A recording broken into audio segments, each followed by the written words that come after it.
So hello, good morning everyone. I am Vinod Singh and welcome to the current exam. So आज की class में हम 29 अप्रैल का करंट अफेयर्स कवर करेंगे, जिसमें थैलेसीमिया और सिकल सेल रोग के लिए हमने चिकित्सा सहायता दी है किसको? नेपाल को। न्यू वर्ल्ड वेल्थ रिपोर्ट जारी हुई, जिसमें सबसे महंगा शहर जारी हुआ है मोनाको। ठीक है। एशियन योगासन खेल चैंपियनशिप में भारत ने पहला स्थान हासिल किया है।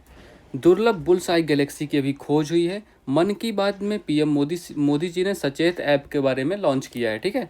पद्म पुरस्कार 2025 दिए गए हैं हमारी राष्ट्रपति द्रौपदी मुर्मू जी द्वारा। ठीक है। तो इन सब के बारे में हम डिस्कस करने वाले हैं, तो चलिए शुरू करते हैं।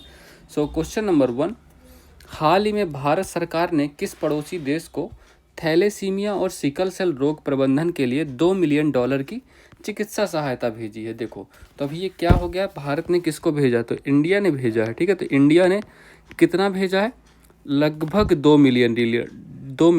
ठीक है। तो क्या भेजा? चिकित्सा सहायता। ठीक है। किसको भेजा है? तो चिकित्सा सहायता किस पड़ोसी देश को भेजा है? ठीक है। तो पड़ोसी देश हमारा हो गया नेपाल। तो नेपाल को हमने इतनी चिकित्सा सहायता भेजा। इसमें क्या भेजा है नेपाल को हमने?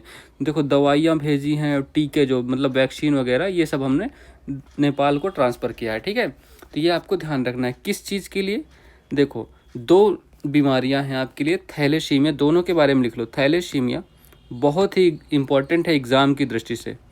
तो थैलेसीमिया हो गई, दूसरी कौन सी हो गई? Sickle cell anaemia. मैं इन दोनों के बारे में पहले भी आपको पढ़ा चुका हूँ, पहली बार तो आप सुन नहीं रहे हो, तो आपको पता होना चाहिए ये किससे रिलेटेड है आपकी।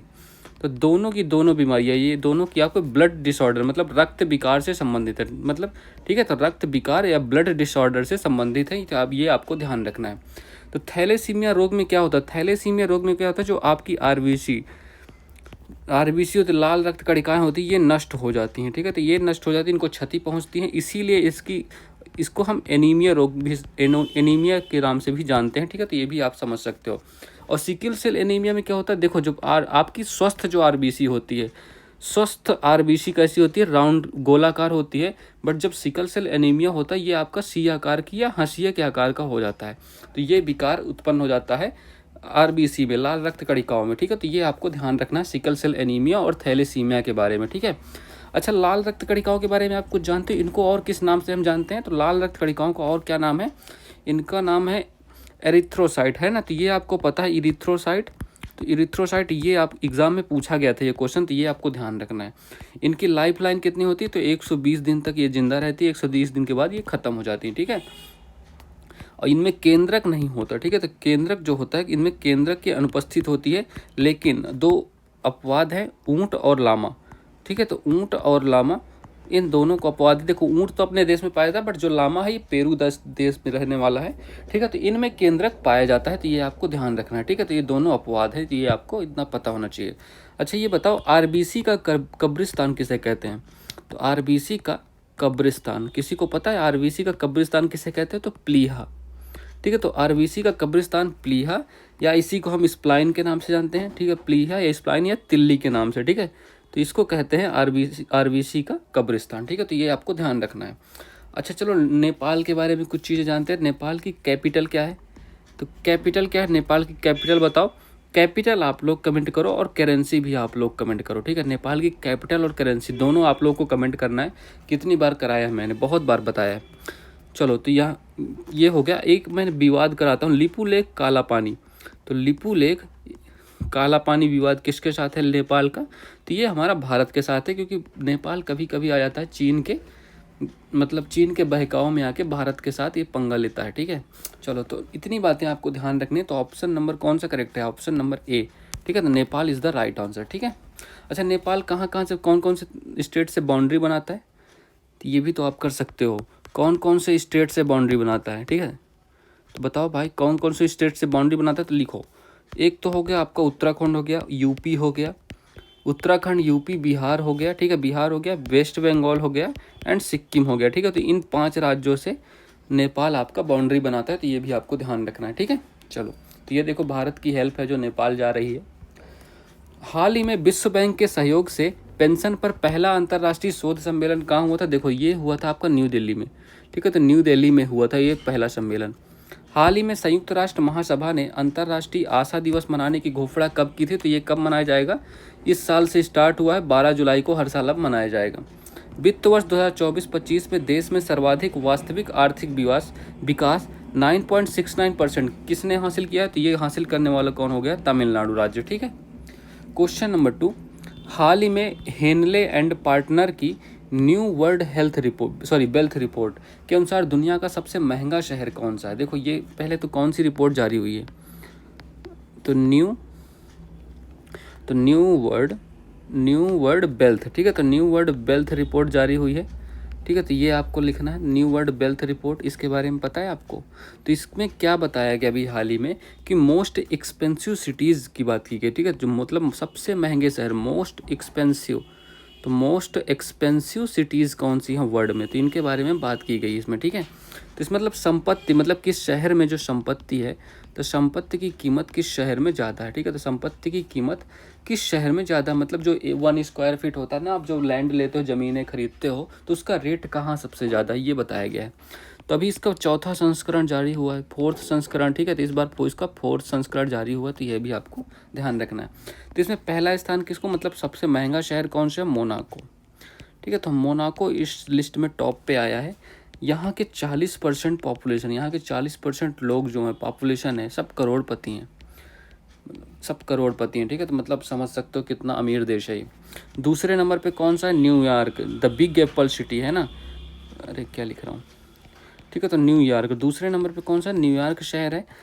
ये हडसन नदी के किनारे स्थित है, हडसन, तो हडसन रिवर के किनारे स्थित है। इसी को हम बिग एप्पल की भी कहते हैं, बिग एप्पल सिटी के नाम से जाना जाता है। ठीक है, तो बिग एप्पल सिटी के नाम से।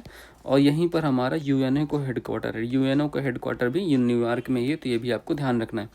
थर्ड नंबर पे कौन है? थर्ड नंबर पे आपका हांगकांग हो गया, तो थर्ड नंबर पे हांगकांग और 4th नंबर पे आपका लंदन। ठीक है, तो ये आपको ध्यान रखना है चारों के नाम। ठीक है, तो पहला हो गया मोनाको, दूसरा न्यूयॉर्क, तीसरा हांगकांग, चौथा लंदन। ठीक है, तो इन सब के बारे में पता होना चाहिए।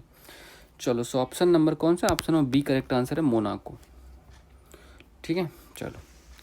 अच्छा देखो, क्वेश्चन नंबर 3, हाल ही में आईपीएल में शतक लगाने वाले सबसे युवा बल्लेबाज कौन बने? भाई क्या तबाही के साथ, मतलब इनको पता ही नहीं कैसे खेलते, सिर्फ 4 और 6 पे डील कर रहे थे भाई ये सब, मात्र 14 साल की उम्र में, 14 साल की उम्र में। ठीक है, 14 साल की एज है इनकी, और इन्होंने आईपीएल में इतिहास बना दिया। इन्होंने 35 बॉल में, ठीक है, तो 35 बॉल में सेंचुरी मार दी, और यंगेस्ट प्लेयर बन गए हैं जिन्होंने सेंचुरी मारने वाले। ठीक है, तो 35 बॉल में सेंचुरी और 11 छक्के, मतलब कोई भारतीय जिसने एक इनिंग में सबसे ज़्यादा छक्के मारे वो 11, इन्हीं के नाम पे रिकॉर्ड आ गया। ठीक है, तो 11 छक्के लगाए। अच्छा, सब फास्टेस्ट किसके नाम पे? तो फास्टेस्ट है आपकी 30 बॉल पे कौन हो सकता है?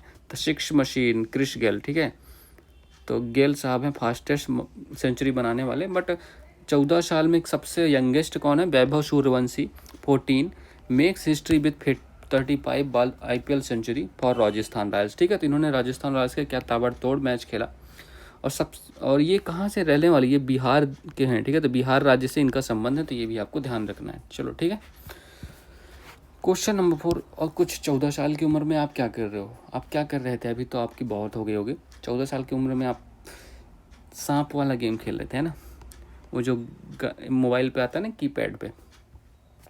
चलो, क्वेश्चन नंबर 4, हाल ही में भारत ने दूसरी एशियन योगासन खेल चैंपियनशिप में कितने पदक जीते हैं? ठीक है, तो देखो ये कौन सा एशियन योगासन, तो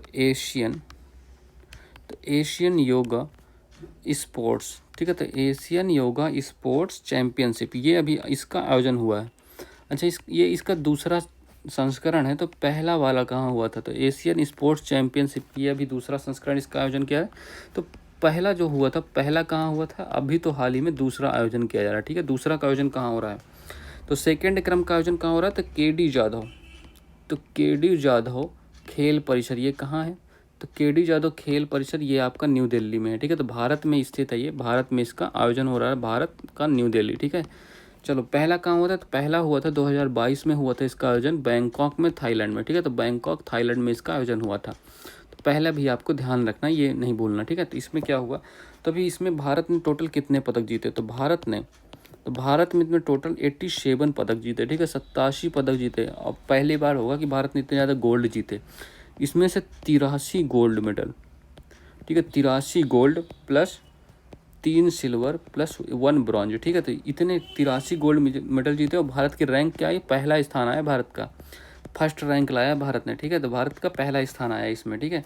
और सेकंड नंबर पे कौन है, सेकंड नंबर पे आपका जापान है।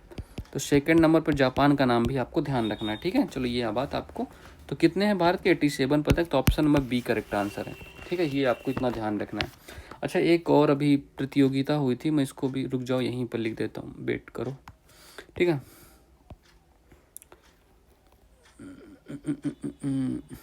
बेटा मिनट, चलो ठीक है, रुक जाओ भाई।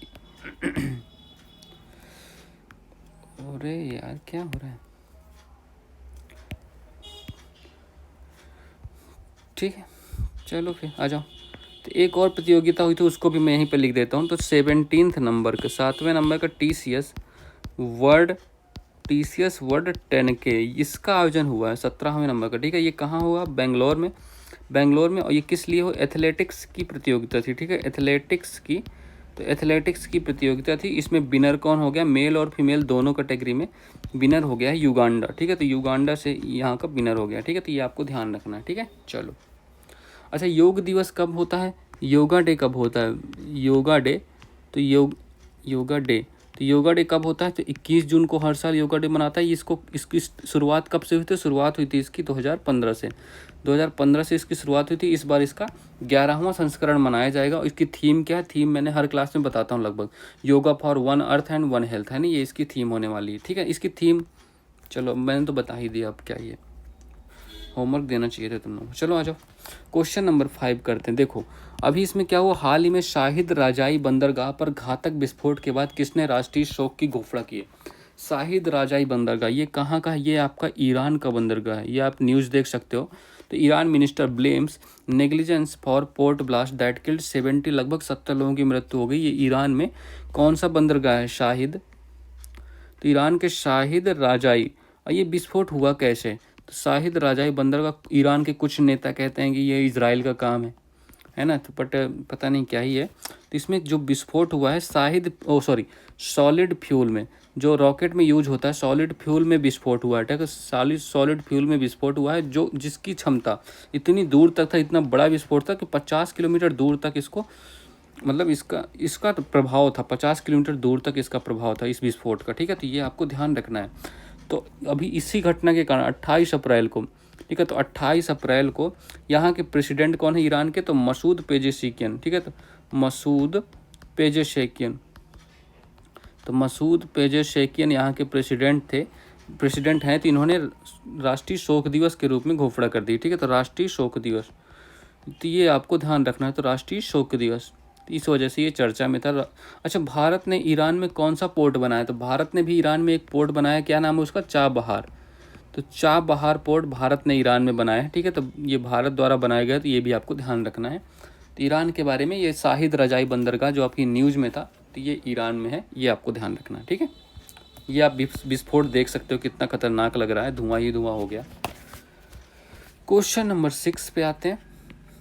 हाल ही में 9 चमकते हुए तारे से बनी दुर्लभ बुल्स आई गैलेक्सी की खोज किसने की। देखो तो दुर्लभ बुल्स आई गैलेक्सी का खोज, इसका नाम क्या है, LEDA, ठीक है। LEDA 13 ये इसका ओरिजिनल नाम होने वाला है, ठीक है। तो ये ओरिजिनल नाम है। इसमें 9 चमकते तारे, तो 9 चमकते तारों की रिंग, ठीक है। तो 9 चमकते तारों की छल्लों से बना है, ठीक है। अब इमेज में देख सकते हो, तो छल्लों से बनी दुर्लभ गैलेक्सी है, ठीक है। तो दुर्लभ गैलेक्सी है, मतलब ऐसी बहुत कम ही बने, है ना। अच्छा अपनी गैलेक्सी का क्या नाम है, जिसपे हमारी अर्थ है, तो हमारी गैलेक्सी, अवर गैलेक्सी कौन सी है, तो अवर गैलेक्सी का नाम बताओ। हमारी गैलेक्सी का क्या नाम है, हमारी गैलेक्सी का नाम है मिल्की वे, है ना। तो मिल्की वे नाम है हमारी गैलेक्सी का। देखो एक गैलेक्सी में क्या होते हैं, तारे होते हैं खूब सारे, तारों में क्या होता है, तारों के होते हैं ग्रह, ठीक है। तो ग्रह होते हैं, देन हमारा कौन सा ग्रह है, पृथ्वी हमारा ग्रह है, ठीक है। तो ये हमारी मिल्की वे में स्थित है, तो ये आपको पता ही है। अब चलो इसके बारे में करते हैं। ये जो नई गैलेक्सी हमने खोजी है, इसको क्या कहते हैं, बुल्स आई गैलेक्सी, है ना। तो बुल्स आई गैलेक्सी क्यों कहते हैं, क्योंकि देखो ये जो आई है ना, बुल्स आई जैसे ही है, ठीक है। तो इसके आकार कैसा है, देखो रिंग है, रिंग्स बनी हुई हैं, जिनको हम बुल्स आई के नाम से जानते हैं, बुल्स आई शेप का है, ठीक है। तो बुल्स आई मतलब आप निशाना लगाओ बिल्कुल स्टैंड। विशाल है, अंडाकार है, ठीक है। तो विशाल अंडाकार, तो विशाल अंडाकार इसका शेप होने वाला है, विशाल अंडाकार इसका शेप है, ठीक है। और साइज में क्या है, इसकी खोज किसने की है, खोज लिखो पहले। तो इसको खोज करने वाला कौन है, खोज करने वाला हो गया है हबल टेलीस्कोप, ठीक है। तो option number B, Hubble space telescope ने इसकी खोज की है, तो हबल टेलीस्कोप ने इसकी खोज की है, ठीक है। तो ये आपको ध्यान रखना है, हबल टेलीस्कोप ने इसकी खोज की है, ठीक है। अच्छा, इसका साइज कितना होला, 2.5 गुणे मिल्की वे, मतलब हमारी जो मिल्की वे है उसका भी 2.5 गुना, तो मिल्की वे का 2.5 गुना है इसका साइज, ठीक है। तो ये आपको ध्यान रखना है। तो option number B correct answer है। हाल ही में 10,000 वर्षों से मृत हिमयुग के डायर वुल्फ को कहाँ पुनर्जीवित किया गया, ये यूएसए में किया गया है ना। मैंने दिखाई थी, ये क्लास में करवाया था आपको बढ़िया से ये question. Indian oil corporation 61,000 crore रुपए के निवेश से विश्व स्तरीय पेट्रोकेमिकल कॉम्प्लेक्स कहाँ प्रारंभ करने वाला है, तो ये कहाँ प्रारंभ करने वाला है बताओ भाई। तो ये हम कहाँ प्रारंभ करने वाले हैं बताओ। तो ये हम उड़ीसा में, ठीक है। तो उड़ीसा में इसको प्रारंभ करने वाले हैं। हाल ही में 128 नए चंद्रमा के साथ सर्वाधिक 274 चंद्रमा वाले ग्रह कौन सा बना है, तो ये बना है शनि, ठीक है। तो ये शनि बन गया है। ऑप्शन क्वेश्चन नंबर 7, अच्छा तो इसका ऑप्शन हमने कर लिया था ना, चलो हाँ ठीक है। हाल ही में मानवतावादी मधुसूदन साई को फिजी का सर्वोच्च सम्मान companion of the order of Fiji मिला है। इनका संबंध किससे है, देखो तो श्री मधुसूदन साई, इनका संबंध किससे है, ये कहाँ से रिलेट करते हैं, तो मधुसूदन, और इन्होंने किस काम के लिए इनको ये अवार्ड दिया गया है, तो श्री मधुसूदन साई इनका नाम है। इनका संबंध कहाँ से, कर्नाटका, ठीक है। तो कर्नाटका से इनका संबंध है, ये आपको ध्यान रखना है। अभी हाल ही में इनको फिजी देश का, तो फिजी देश का सर्वोच्च सम्मान मिला है, ठीक है। तो फिजी देश का सर्वोच्च सम्मान मिला है, उसका नाम क्या है आपको पता है, सर्वोच्च सम्मान का क्या नाम है, कंपेनियन ऑफ द वर्ल्ड, ठीक है। तो ये लिख लो कंपेनियन, तो कंपेनियन ऑफ द वर्ल्ड, ठीक है। तो कंपेनियन ऑफ द वर्ल्ड ये इसका नाम होने वाला, ये अवार्ड दिया गया है इनको। ये किस लिए जाने जाते हैं, देखो ये एजुकेशन, इन्होंने छोटे और गरीब बच्चों को एजुकेशन एंड उनकी हेल्थ के लिए बहुत काम किया है, ठीक है। तो एजुकेशन एंड हेल्थ के लिए जाने जाते हैं, तो इसके इस क्षेत्र में इन्होंने बहुत काम किया। अच्छा, फिजी देश के बारे में आपको कुछ पता है, फिजी देश के बारे में, ये किस महासागर में है, तो ये प्रशांत महासागर में स्थित है, ठीक है। तो प्रशांत महासागर में स्थित है फिजी देश। और यहाँ की कैपिटल क्या है, शुआ यहाँ की कैपिटल है, शुआ यहाँ की कैपिटल है, ये भी आपको ध्यान रखना है। अच्छा, और इसको किस नाम से जाना जाता है, तो नोन एज, इसको जाना जाता है सॉफ्ट कोरल कैपिटल, ठीक है। तो सॉफ्ट कोरल, कोरल हो जानते हो ना, coral, soft coral capital of the world, ठीक है। तो soft coral capital of the world के नाम से भी इसको जाना जाता है फिजी को, ठीक है। तो ऑप्शन नंबर 1 करेक्ट, कर्नाटक इसका राइट आंसर है, ठीक है। तो ये आप इनको ये देख सकते हैं इमेज में। हाल ही में केंद्रीय मंत्री जितेंद्र सिंह ने देश के पहले हिमालयी जलवायु केंद्र का उद्घाटन कहाँ किया है, तो देखो इसका उद्घाटन कहाँ हुआ है, इसका उद्घाटन हुआ है जम्मू कश्मीर में। हाल ही में वर्ष 2024-25 के लिए किसे DSII का दर्जा मिला, तो DSII का दर्जा, देखो ये इंश्योरेंस के क्षेत्र में दिया गया, ठीक है। इंश्योरेंस के लिए 3 कंपनियों को मिला, कौन कौन सी, एक LIC हो गई, एक NIC हो गई, न्यू इंडिया कॉरपोरेशन, ठीक है, और एक तीसरी कौन सी होगी, GIC होगी। इन तीनों कंपनी का नाम आपको ध्यान रखना है। हाल ही में पाइप पेयजल आपूर्ति प्रबंधन प्रणाली BIS प्रमाणन प्राप्त करने वाला पहला जल बोर्ड कौन सा है, तो ये पहला जल बोर्ड कौन सा हो गया, तो बेंगलोर, ठीक है। तो बेंगलोर जल बोर्ड को ये प्रमाण मिला है। क्वेश्चन नंबर 8, हाल ही में चर्चा में रहे सचेत ऐप का संबंध किससे है, देखो अभी मन की बात प्रोग्राम आप जानते हो, तो मन की बात प्रोग्राम कौन करता है, तो मन की बात प्रोग्राम होता है PM मोदी द्वारा, ठीक है। तो PM मोदी साहब इसको आयोजन करते हैं। तो ये आपके लिए बहुत इंपॉर्टेंट होता है, यहाँ पर जो योजनाओं के नाम लिए जाते हैं ना, अभी हाल ही में इसका 121वां एपिसोड चल रहा था, ठीक है, जो कि कब हुआ, 27 अप्रैल को, 27 अप्रैल को, ठीक है। तो 27 PM मोदी ने यहाँ 2 बातें कही, दोनों बातें आपकी एग्जाम की दृष्टि से बहुत महत्वपूर्ण है।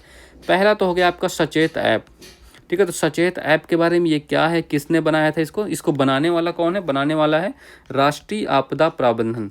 तो राष्ट्रीय, अब तो आपको इसका आंसर पता हो गया होगा, राष्ट्रीय आपदा प्रबंधन प्राधिकरण, ठीक है। तो राष्ट्रीय आपदा प्रबंधन प्राधिकरण ने इसका निर्माण किया है, ठीक है। तो इसको शॉर्टकट में आप क्या कह सकते हैं, तो NDMA, नेशनल डिजास्टर मैनेजमेंट, ठीक है। तो NDMA इसका निर्माण करने वाला होगा। ये किस लिए निर्माण किया गया, प्राकृतिक आपदा की जानकारी के लिए। इस ऐप के द्वारा हमें प्राकृतिक आपदा की जानकारी मिलेगी, ठीक है। तो प्राकृतिक आपदा की जानकारी मिलने वाली है, ठीक है, जानकारी तो ये मिलने वाली है। अब इसमें क्या होगा, अलर्ट जारी किया जाएगा, जैसे बाढ़ हो गया, सूखा हो गया, सुनामी हो गया, ठीक है। तो सुनामी हो गया, बाढ़ हो गया, लू हो गया, लू हो गया और कौन सा बाढ़ हो गया, तो इन सब के बारे में अलर्ट जारी होगा इस ऐप से। तो ये ऐप आप डाउनलोड कर सकते हो अपने मोबाइल फ़ोन पे, ठीक है। अभी एक और बात की थी इसी में बात की गई थी ऑपरेशन ब्रह्मा की। ये क्वेश्चन मैंने आपको बढ़िया से कराया था, ऑपरेशन ब्रह्मा, ठीक है। ये किस लिए हुआ था? म्यांमार में जब भूकंप आया था, तो म्यांमार में जब भूकंप आया था तो इसमें हमने सहायता भेजी थी ऑपरेशन ब्रह्मा के द्वारा। तो option number B correct answer है, प्राकृतिक आपदाओं से सुरक्षा की जानकारी, ठीक है। चलो क्वेश्चन नंबर 9, देखो ये बहुत ही इंपॉर्टेंट क्वेश्चन है आपका और सबसे लास्ट में आया है। हाल ही में द्रौपदी मुर्मू ने कितने पद्म विभूषण पुरस्कार प्रदान किए? देखो, तो द्रौपदी मुर्मू ने अभी पद्म अवार्ड्स दिए, ठीक है। कौन सा प्रोग्राम आयोजित किया गया था? प्रथम नागरिक अलंकरण, ठीक है, प्रथम नागरिक, ठीक है, तो प्रथम नागरिक अलंकरण, तो प्रथम नागरिक अलंकरण पुरस्कार, ठीक है। तो ये समारोह आयोजित किया गया, ठीक, प्रथम नागरिक अलंकरण समारोह आयोजन किया गया किसके द्वारा? द्रौपदी मुर्मू के द्वारा, ठीक है। तो हमारी जो प्रेसिडेंट हैं, क्या नाम है उनका? द्रौपदी मुर्मू, इनके द्वारा ये प्रोग्राम आयोजित किया गया, ठीक है। तो ये आपको पता है। तो इसमें पद्म पुरस्कारों की घोषणा हुई, तो पद्म पुरस्कारों की घोषणा हुई, तो पद्म पुरस्कारों की घोषणा हुई। कितने पद्म पुरस्कारों की घोषणा हुई? टोटल 139, ठीक है। तो 139 पद्म पुरस्कारों की घोषणा हुई, जिसमें कितने से 7 आपके पद्म विभूषण थे, 7 पद्म विभूषण, और कितने 19 आपके पद्म भूषण, 19 भूषण, और बाकी कितने हैं? बाकी 113 जो बचे ये पद्मश्री अवार्ड, ठीक है। तो तीनों अवार्ड ये घोषणा की गई। देखो घोषणा हुई थी तब, लेकिन अभी दिए अभी गए हैं, ठीक है। तो देखो पद्म विभूषण आपके लिए इंपॉर्टेंट है, तो इनको आप कर लीजिए, ठीक है। आ जाओ, देखो श्री दुब्बुर नागेश्वर रेड्डी, ये अपनी चिकित्सा के क्षेत्र के लिए जाने जाते हैं, तेलंगाना राज्य से संबंधित हैं। Justice Shri Jagdish Singh Kaher, public affairs, Chandigarh से संबंधित है। इनका नाम आपको ध्यान रखना है, इनमें भी कुछ इंपॉर्टेंट है, मैं अभी बताऊंगा। श्रीमती कुमुदनी रजनीकांत लाखिया, बहुत इंपॉर्टेंट क्वेश्चन ये इतना इंपॉर्टेंट है कि आपके एग्जाम में आने ही वाला, पक्की बात है, 100% लिख लो। आर्ट से संबंधित है, कौन सा? कथक, कथक डांस से इनका संबंध है, ठीक है, कथक से संबंधित है और गुजरात की रहने वाली है, ठीक है। तो ये कुमुदनी लाखिया जी का नाम है, आपको ध्यान रखना है। क्वेश्चन भी मैंने इनका कराया है कई बार, ठीक है। तो श्री लक्ष्मी नारायण सुब्रमण्यम, ये भी आर्ट से संबंधित है, ये कर्नाटका से, ठीक है। श्रीमती वासुदेवन नायर, ठीक है। तो इनको मरणोपरांत मिला लिटरेचर एंड एजुकेशन के लिए, इनका भी संबंध केरला से है। Osamu Suzuki trade and industry के लिए जापान से है, इनका नाम आप ध्यान रखिएगा, ठीक है।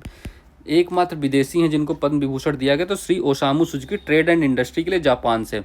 शारदा सिन्हा, बहुत ही इंपॉर्टेंट, इनको बिहार कोकिला के नाम से जाना जाता है ना, तो बिहार कोकिला के नाम से जाना जाता है शारदा सिन्हा को। ये क्वेश्चन भी मैंने कई बार कराया आपको, ठीक है। तो इतने ये आपको 7 नाम ध्यान रखने हैं, 7 में से मैंने 3 इंपॉर्टेंट बता दिए हैं, तो इनको भी आपको ध्यान रखना है, ठीक है। चलो, so that's all for this class. Please यार तुम लोग लाइक करना, शेयर करना और सब्सक्राइब करना मत भूलना, ठीक है। चलो, so all the best, have a good day and